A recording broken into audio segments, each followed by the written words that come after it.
My name is Cassandra Cisneros, and this is my project based on action potential. Action potential occurs within a neuron. A neuron is made of a long extension known as an axon. The axon is multiple myelin sheaths connected to one another by the neuron ring. Within the myelin sheath, there is a Schwann cell. These are protected and shielded by the myelin sheaths. You may be asking yourself, what is action potential? Action potential is multiple changes in a transmembrane potential of an excitable cell, indicated by a change in permeability due to sodium ions. Within action potential, there's a voltage-gated sodium ion channel. These have two gates that function independently. When active, they open and stimulate letting sodium ions into the cell. Inactive, they close and stop entry of sodiums, respond to changes within a transmembrane potential. Also within action potential, there's voltage-gated potassium ion channels, open during depolarization, allowing potassium to exit the cell.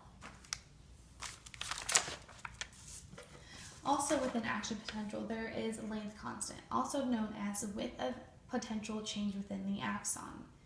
Membrane resistance also occurs. This is the measure of how much the membrane restricts ion movement. If resistance is high, current is very small. Few ions can cross the membrane. Localized current, the movement of positive charges parallel to the inner and outer surfaces of the membrane. This is also a graph of depolarization and repolarization. This allows people to see where sodium and potassium ion gates open. Also within action potential, oscillatory conduction is known as multiple action potentials along a myelin axons from one node of ring to the next, increasing conduction velocity of action potential. It is also known as a jumping conduction. Continuous conduction, also known as continuous propagation, is the basic mechanism by which an action potential is propagated along an unmyelin axon. Conduction velocity, the speed at which an action potential is propagated along an axon. Some places where action potential may occur: CNS, also known as central nervous system, which consists of the spinal cord and brain. This is responsible for intervening, processing, and coordinating tissues that provide physical protection and support.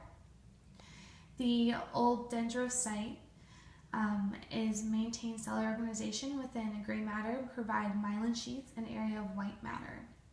And lastly, PNS, peripheral nervous system, which includes neural tissues outside the central nervous system. It delivers sensory information to the central nervous system and carries motor commands to peripheral tissues and systems.